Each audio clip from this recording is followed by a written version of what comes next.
कल आपका गोल 2.0 का पहला मेजर टेस्ट है। सबसे पहला पॉइंट, आपको इस टेस्ट को यह मान के अटेम्प्ट करना है कि आपका नीट का ही टेस्ट है। देखो मैं जानता हूं आपके मार्क्स कम आएंगे, क्यों कम आएंगे? 10 दिन आपका पढ़ाई का गैप लगा और अभी हमने 7-8 दिन में पढ़ाई क्या है, सिर्फ इनऑर्गेनिक तो हुई है। नंबर कम आएंगे, कोई दिक्कत नहीं, चाहे तुम्हारे केमिस्ट्री में 100 नंबर आए, कोई इश्यू नहीं है। ठीक, बायो में चाहे तुम्हारे 250 नंबर आए, कोई दिक्कत नहीं है। फिजिक्स में चाहे तुम्हारे 60 नंबर आए, नो प्रॉब्लम। लेकिन अगले टेस्ट में इसको हम बढ़ा देंगे, 120 कर देंगे, 130 कर देंगे, इसको हम 280 ले जाएंगे, इसको हम 100 तक ले जाएंगे, ऐसे धीरे धीरे बढ़ता जाएगा ना। तो पहले तो मार्क्स की टेंशन नहीं लेनी है, इस बात का ध्यान रखना है। दूसरा भाई, कल आप संडे है तो आप ये मानो कि कल 24 में नहीं है, कल है 21 जून और कल आपका नीट का टेस्ट है। आप मार्क्स को इग्नोर करो एक बार, है ना। तो कल टेस्ट को वैसे ही अटेम्प्ट करोगे जैसे नीट का पेपर अटेम्प्ट करना है। अब मुझे बताओ, क्या आप नीट एग्जाम के दिन आप एग्जाम से पहले सुबह पढ़ोगे? कुछ नहीं पढ़ोगे, तो कल भी मत पढ़ो। अब आप कहेंगे सर फिर ऐसा लगता है कि हम क्या कर रहे हैं, क्या होगा? एक बात बताओ, आप कितने बजे उठते हो? 4:30 बजे, 5 बजे, 6 बजे। 5 बजे एवरेज मान लेते हैं। 5 बजे उठ के 2 बजे तक आपके पास कितना टाइम है? पेपर तक बोल रहा हूं। वैसे ही पेपर में मैं 2 बजे तो आने नहीं दूंगा, 1 बजे से पहले पहले पहुंचना है और 12 से 1 आप लंच करेंगे, तो 5 से 12 तक आपके पास 7 घंटे है।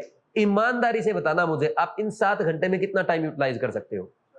नहाएंगे भी हम, थोड़ा बहुत हेल्थ के लिए एक्सरसाइज भी करेंगे, ठीक, थोड़ा बहुत दोस्त के साथ मस्ती भी करेंगे, ठीक, और संडे को एक आध काम एक्स्ट्रा भी रहते हैं अपने, वो भी करेंगे। मैक्सिमम आप इनमें 4 घंटे पढ़ सकते हो, यही बात ना, 4 आवर्स ही पढ़ सकते हो।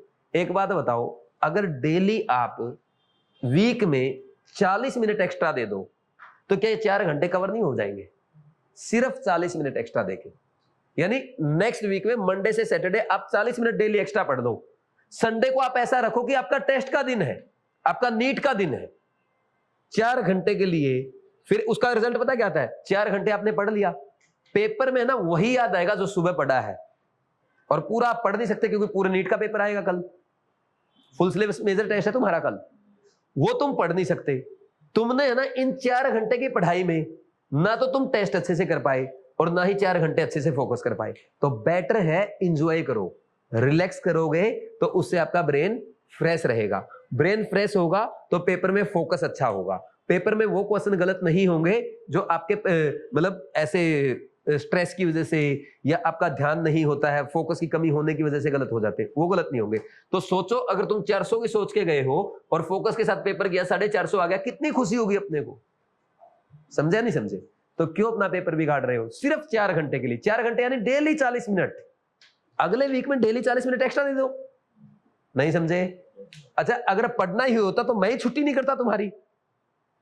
मैंने संडे की छुट्टी क्यों करी? सारी कोचिंग ना बच्चों की लगातार क्लास लगा रही है, पेपर के दिन क्लास लगती है, बच्चे सुबह पढ़ते हैं 9 से 12 और 2 बजे से क्लास लगा रखी है। किसी भी बच्चे की एफिशिएंसी नहीं आएगी, और जब तक एफिशिएंसी नहीं आएगी तो कॉन्फिडेंस कैसे आएगा? समझे या नहीं समझे?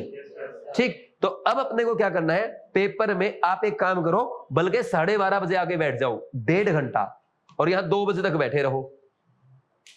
लॉन्ग ब्रीदिंग, अपनी लाइफ के हैप्पी मोमेंट्स के बारे में सोचो कि आपकी लाइफ में अच्छा क्या क्या हुआ। जैसे अब आपको आज आपको पता चला, ये भी तो एक हैप्पी मोमेंट है, 4 घंटे के लिए अपना दिमाग खराब करके पेपर में आ रहे थे, ये अच्छी बात पता चली कि नहीं चली? तो पेपर में बैठते ही मेरे को थैंक यू बोलना, ठीक।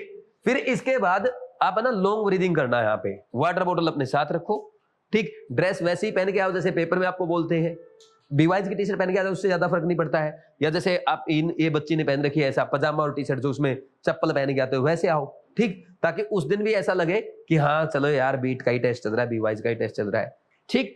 2 बजते ही आप पेपर स्टार्ट मत करो, 2-3 मिनट बैठ के पहले तो लॉन्ग ब्रीदिंग लेना, 3 लॉन्ग ब्रीथ।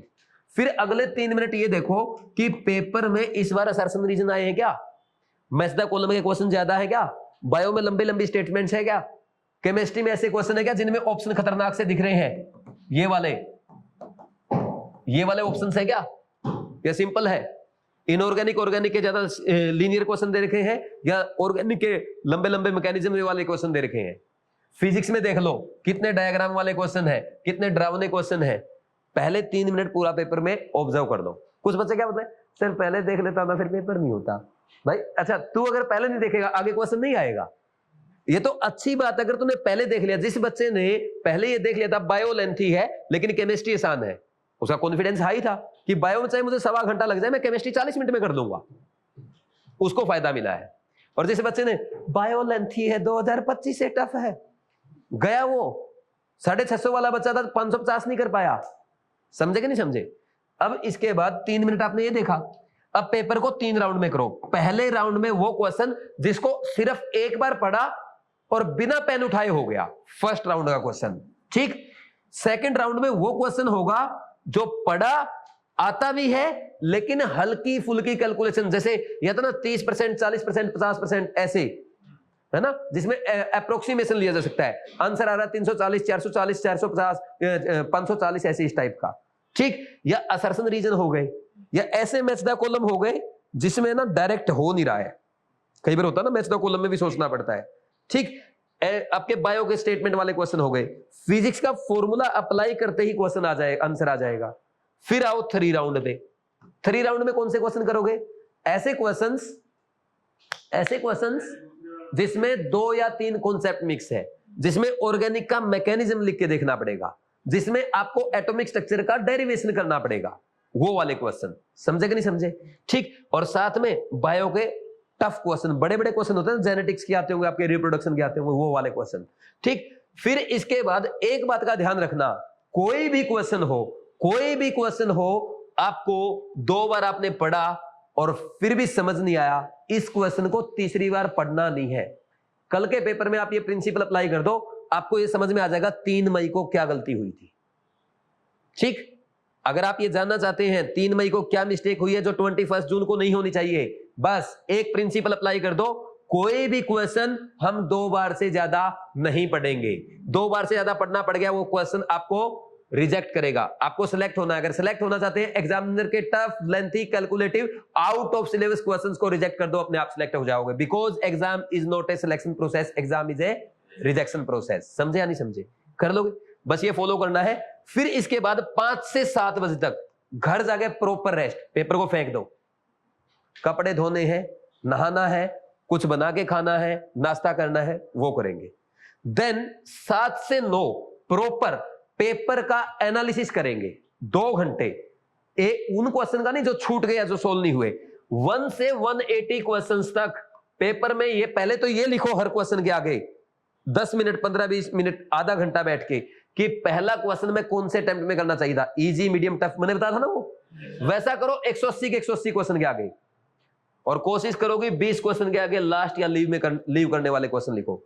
भले ही तुम्हें तो 700 नंबर का आता, तब भी कि यार ये क्वेश्चन पेपर में टाइम वेस्ट करने वाला, इसको लास्ट में करना चाहिए या लीव करना चाहिए। करोगे ऐसे एनालिसिस। फिर आपके क्वेश्चन जो मिस्टेक हुए उनकी गलतियां लिखो। फिर उसके बाद जो क्वेश्चन सोल्व नहीं हुए उनको सोल्व करो। फिर भी गलती हो रही है, फिर उसको मिस्टेक बुक में लिखो। उसके बाद ये देखो जो क्वेश्चन आपने सही किए हैं उनकी अप्रोच सही थी या नहीं, ये एनालिसिस होता है। कर लोगे पक्का? यस या नो?